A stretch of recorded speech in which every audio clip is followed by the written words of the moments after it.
Hello my dear friend, कैसे हैं आप लोग? सब सही? और कैसा चल रहा है सब कुछ? हम लोग कॉन्सेप्ट थ्रू द क्वेश्चन के सीरीज में आज हम लोग एससीपी का क्वेश्चन नंबर 16 करेंगे। ठीक है, अगर आपको ये सीरीज पसंद आ रहा है और आपको लग रहा है कि आपके लिए 1% भी अगर हेल्पफुल है तो लाइक कीजिए, सब्सक्राइब कीजिए और इसको अपने दोस्तों तक फैलाइए।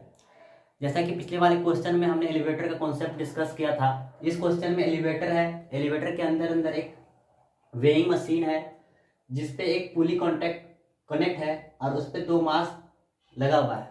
तो हम लोग को एससीबी नंबर 16 नंबर क्वेश्चन में क्या बोल रहे हैं सर, एससीबी सर, कि एक एलिवेटर है जो कि G/10 एक्सेलरेशन से ऊपर जा रहा है, एलिवेटर अप जा रहा है, ठीक है, और उस पर एक वेइंग मशीन अटैच है और उस पर एक मासलेस पुली अटैच है। उस पर एक 1.5 kg का ब्लॉक है और 3.3 kg का एक ब्लॉक है। तो हम लोग को बताना है कि इस वाले जो वेइंग मशीन है इसमें कितना शो करेगा, क्या करेगा, शो करेगा। इसमें 2 कॉन्सेप्ट है इन्वॉल्व है, एक तो एलिवेटर का कॉन्सेप्ट इन्वॉल्व है और दूसरा यहाँ पे कितना फोर्स आएगा।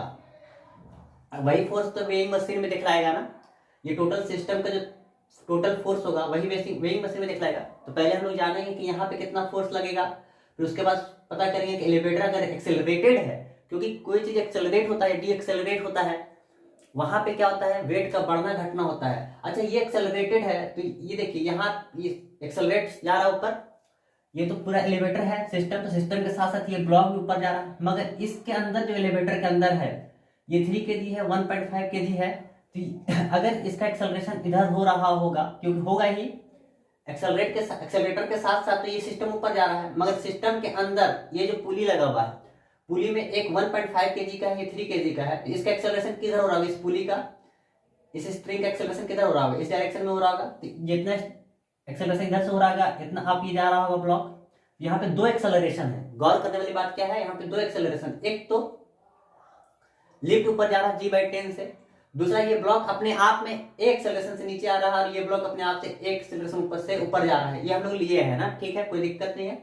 ऑब्वियसली इस बात की ज्यादा मास का है तो अपने आप को क्या करेगा, पुली से नीचे खींचने की कोशिश करेगा और अब जाने की कोशिश करेगा। हम लोग को निकालना क्या है कि यहाँ पे टोटल फोर्स कितना लग रहा है, वही वेइंग मशीन जानेगा, वही वेइंग मशीन शो करेगा। टोटल फोर्स जो वेइंग मशीन शो करेगा ये टोटल सिस्टम का फोर्स जो लग रहा होगा वही शो करेगा।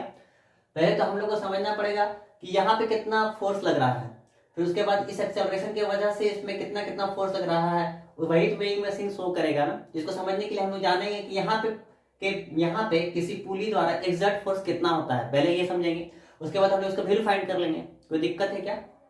चलिए समझते हैं कि यहाँ पे क्या वैल्यू आएगा। ठीक है, मान लेते हैं एक इस क्वेश्चन से हट कर एक क्वेश्चन करते हैं। एक पुली है और उस पर एक ब्लॉक रखा हुआ है, ठीक है, और ये मासलेस पुली है, जैसे कि दिया हुआ है pulley and string are light, तो मासलेस पुली है। तो हम लोग जानते हैं कि किसी भी मासलेस ऑब्जेक्ट में टोटल फोर्स क्या होता है, 0 के बराबर होता है, क्योंकि मासलेस जो ऑब्जेक्ट है फोर्स का या एनर्जी कंजर्वेशन नहीं करता है तो टोटल फोर्स सम 0 हो जाएगा उसका। ठीक है क्या? तो देखिए, अगर हम पुली एक ऑब्जेक्ट देखें तो पुली में ही ये ऑब्जेक्ट भी कनेक्ट है, पुली में भी ये ऑब्जेक्ट कनेक्ट है और ये ऑब्जेक्ट भी क्या से कनेक्ट है, पुली में भी ये ऑब्जेक्ट कनेक्ट है। जो यहाँ पे वेइंग मशीन है, मान लीजिए ये जो यस अभी मान लेते हैं कि सीलिंग पे लगा हुआ है, तो पुली से भी ये कनेक्ट है और पुली से ये स्ट्रिंग भी कनेक्ट है। तो अगर एक पुली में देखें तो टेंशन कहाँ कहाँ डेवलप हो रहा होगा, क्योंकि स्ट्रिंग की वजह से टेंशन फोर्स डेवलप होता है। तो पुली में कौन कौन सा टेंशन डेवलप हो रहा होगा, एक ये स्ट्रिंग इसको नीचे खींचने की कोशिश करेगा टी से, और यही स्ट्रिंग जो है कंटिन्यूअस मैनर पे यहाँ से ऐसे गया है तो ये भी टी टेंशन से नीचे जाने की कोशिश करेगा। ठीक है क्या? मगर ये स्ट्रिंग तो अलग स्ट्रिंग है ना, ये अलग स्ट्रिंग है, ये से कनेक्टेड नहीं है, ये ज्वाइंट है। यहाँ पे ये स्ट्रिंग कंटिन्यूअस माइनर पे है तो टेंशन टी इधर डेवलप करेगा, यहाँ पे टी डेवलप करेगा, क्योंकि कंटिन्यूअस में लाइट स्ट्रिंग में टेंशन क्या हो जाता है, ट्रांसफर हो जाता है। तो टेंशन टी यहाँ पे डेवलप हुआ और उसकी वजह से टेंशन टी यहाँ पे भी डेवलप हुआ। मगर यहाँ पे जो टी होगा, ये तो दूसरा स्ट्रिंग एक कनेक्ट किए हैं हम लोग, तो यहाँ पे मान लेते हैं कि T1 डेवलप हो रहा है। ठीक है, और ये तीनों टेंशन किस चीज में लग रहा है, पुली पे लग रहा है क्या? ये तीनों टेंशन जो लग रहा है, एक टेंशन, दो तीसरा टेंशन जो लग रहा है, कहाँ लग रहा है, पुली पे लग रहा है। ठीक है, तो अगर मासलेस पुली दिया हुआ है तो मासलेस ऑब्जेक्ट में टोटल फोर्स का सम कितना होता है, 0 होता है। ठीक है, ये सब कॉन्सेप्ट समझ में आया क्या? ये कंटिन्यूअस स्ट्रिंग है। कंटिन्यूअस स्ट्रिंग में क्या होता है, जहां अगर कंटिन्यूअस कोई स्ट्रिंग है तो जितना फोर्स इधर लगेगा उतना ही फोर्स इधर लगता है। ठीक है, समझ में आ रहा है क्या? जितना टेंशन इधर लगेगा उतना टेंशन इधर लगेगा। कंटिन्यूअस स्ट्रिंग में लाइट हो तो कोई दिक्कत नहीं है। उसी तरह ये कंटिन्यूअस स्ट्रिंग यहाँ से यहाँ तक गया है तो टेंशन टी इधर डेवलप हो रहा है। ये स्ट्रिंग इस पुली के नीचे खींचने की कोशिश करेगा, ये स्ट्रिंग इस पुली को नीचे खींचने की कोशिश करेगा। ठीक है, ये स्ट्रिंग ऊपर खींचने की कोशिश करेगा, मगर ये स्ट्रिंग अलग है, ये डिफरेंट स्ट्रिंग, इसमें दूसरा टेंशन लगेगा। तो हम लोग बताएं कि एक ऑब्जेक्ट में टोटल फोर्स जो होता है जिसका सम क्या होता है, 0 होता है अगर मासलेस हो तो। ऑब्जेक्ट क्या हो, मासलेस हो तो।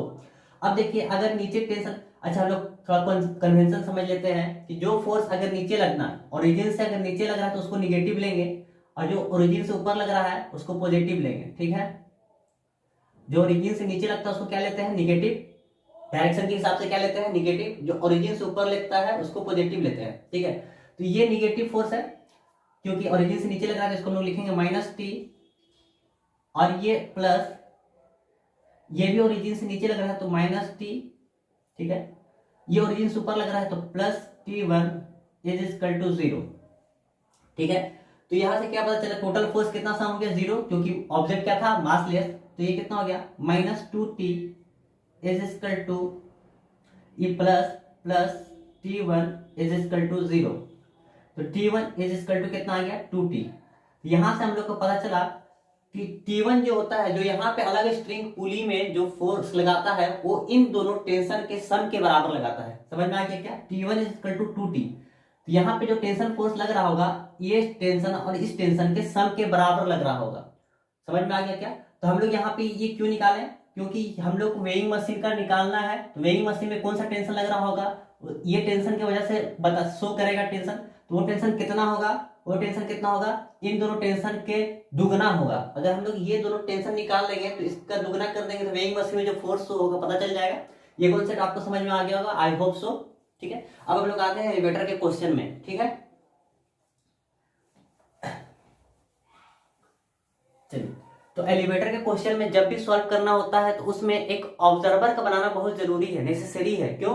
क्योंकि एलिवेटर हमेशा एक्सेलरेट होते रहता है, तो एक्सेलरेशन किसी के रिस्पेक्ट में हो रहा होगा ना। अगर हम ऑब्जर्वर को लिफ्ट के अंदर बैठा देंगे तो ये सारा सिस्टम क्या आ जाएगा, रेस्ट में आ जाएगा। ठीक है, तो या तो सिस्टम के अंदर बैठा के आप सॉल्व कर लीजिए क्वेश्चन को, या सिस्टम के बाहर बैठा के क्वेश्चन को सॉल्व कर लीजिए। ऑब्जर्वर ही डिसाइड करेगा कि एक्सेलरेशन किधर हो रहा है और किसके रिस्पेक्ट में हो रहा है। ठीक है, तो ऑब्जर्वर को हम बाहर बैठा के सॉल्व करते हैं इस क्वेश्चन को। इसको हम दोनों तरीके से सॉल्व कर सकते हैं, अंदर बैठा के भी, बाहर बैठा के भी। अंदर बैठा के क्वेश्चन को सॉल्व करने में आसानी होता है। ठीक है, तो हमको कभी और टाइम मिलेगा तो हम अंदर बैठा के भी सॉल्व कर लेंगे, मगर ये बेसिक है कि बाहर से समझाएं तो बाहर से समझा देते हैं। ठीक है, तो देखिए ये ऑब्जर्वर अगर इस लिफ्ट के पूरे सिस्टम को देख रहा होगा और ये लिफ्ट पूरा विजिबल है, वहां पे शीशा का ग्लास लगा हुआ है, वो सिस्टम भी दिख रहा है सारा चीज। ठीक है, तो ये लिफ्ट अगर इस ऑब्जर्वर को लिफ्ट कैसा जाता हुआ दिखेगा, G/10 मीटर पर सेकेंड स्क्वायर से ऊपर जाता हुआ दिखेगा। ठीक है, तो उसके रिस्पेक्ट में ये पूरा सिस्टम जो है, ये पूरा सिस्टम यहाँ कॉन्टैक्ट पे है, ये पूरा सिस्टम किधर कितना जाता हुआ दिखेगा, G/10 से ऊपर जाता हुआ दिखेगा। इसको कोई दिक्कत है क्या? क्योंकि लिफ्ट विजिबल है तो ऊपर जा रहा है, तो ये भी ऊपर जा रहा है उसके साथ साथ, तो ये भी G/10 एक्सेलरेशन से ऊपर जा रहा होगा। ठीक है, मगर क्या ये ब्लॉक जो है, क्या इसको ऐसा नहीं दिखेगा कि ये ब्लॉक एक्सेलरेशन से नीचे भी आ रहा है, हो रहा होगा, आ रहा होगा, नीचे भी आ रहा होगा, क्योंकि 3 kg है और ये 1.5 kg है, इसका मास ज्यादा है।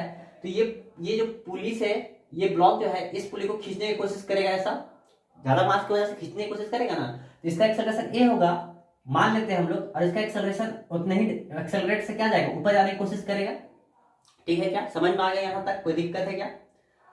अब देखते हैं इसमें कौन कौन सा फोर्स आ रहा है, इसका फ्री बॉडी डायग्राम बनाते हैं। ये समझ में आ गया ना कि G/10 कैसे लिए, इसका एक्सेलरेशन क्यों लिए हैं यहाँ पे, क्योंकि देखिए ये तो G/10 है, लिफ्ट का एक्सेलरेशन चल रहा है अप डायरेक्शन में, पूरा होल सिस्टम अप डायरेक्शन में चल रहा है, मगर होल सिस्टम के अंदर भी एक पुली है, तो पुली के वजह से ये जो सिस्टम है नीचे आ रहा होगा, ये ऊपर जा रहा होगा, क्योंकि पुली काम ही होता है जो जिधर ज्यादा वेट हो नीचे आने लगे, ज्यादा कम वेट वाला ऊपर आने लगे, तो ये नीचे जा रहा होगा, ये ऊपर जा रहा होगा। ये हम लोग अलग से एक्सेलरेशन मान लिए हैं। कोई दिक्कत है क्या?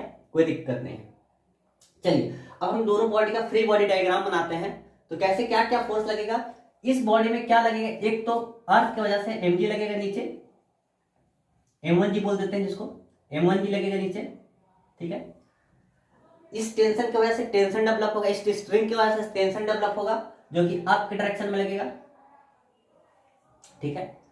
इस बॉडी में भी एक mg नीचे लगेगा अर्थ की वजह से, जिसको m2g बोल दे रहे हैं।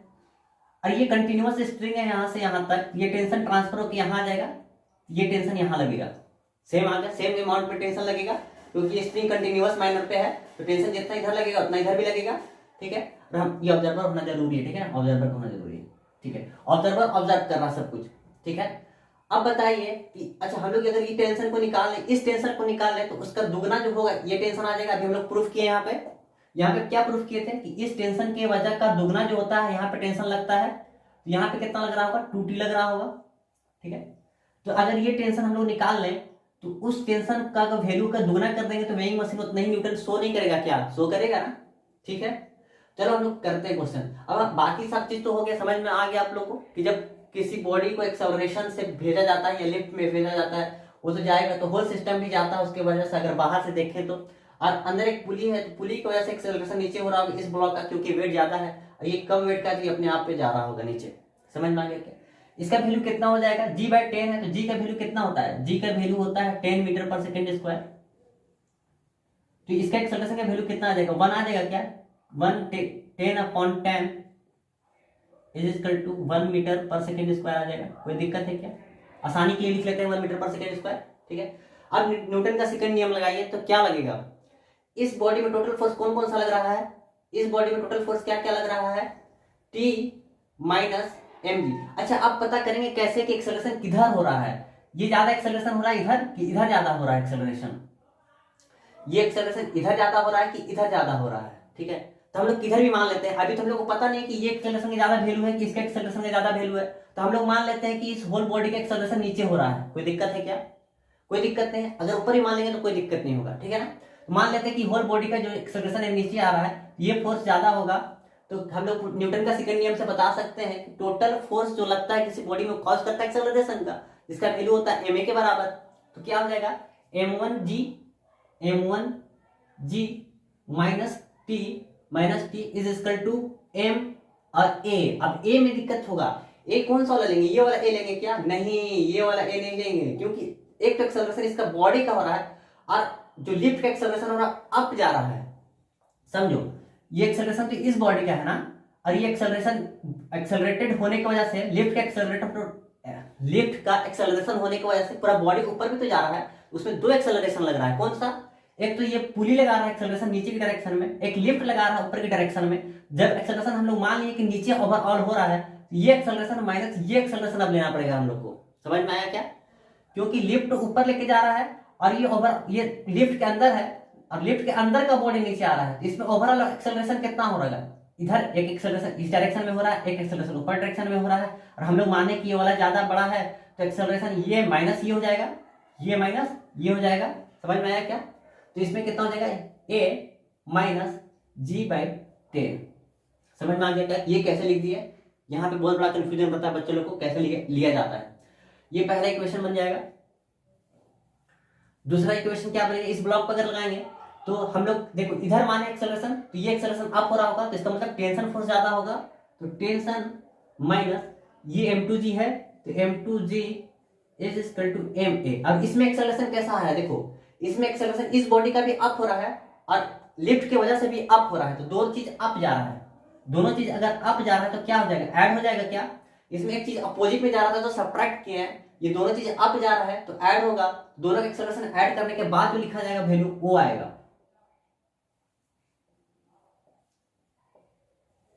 समझ में आया क्या, कैसे लिख दिया, समझ में आ गया क्या?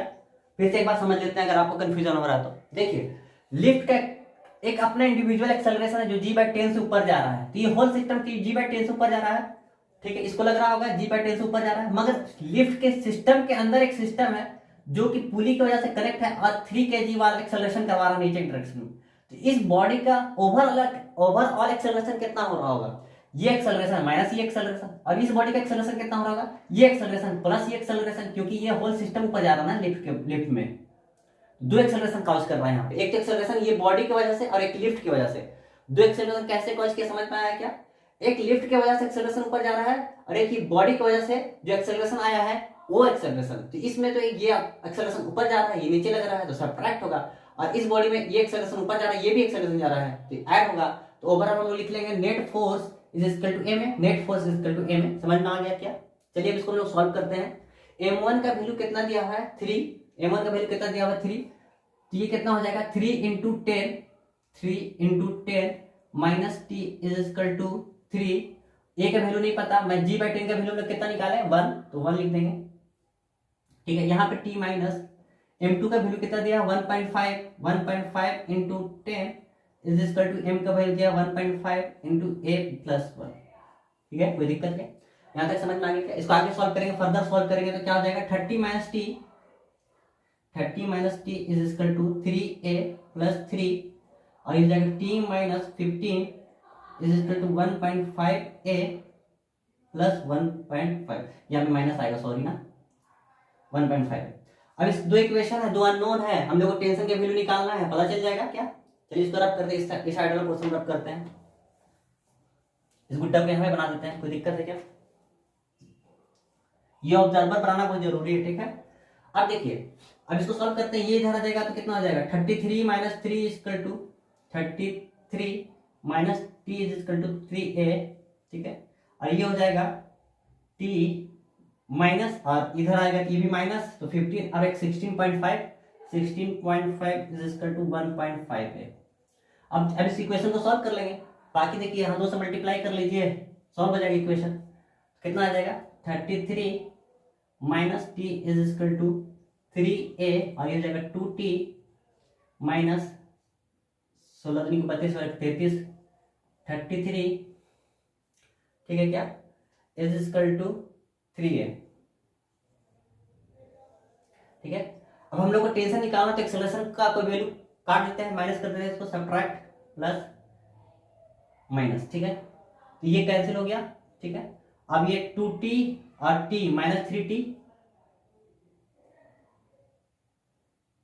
माइनस 3t, और ये 33 प्लस 33 इक्वल टू 66। ठीक है, इज इक्वल टू 0।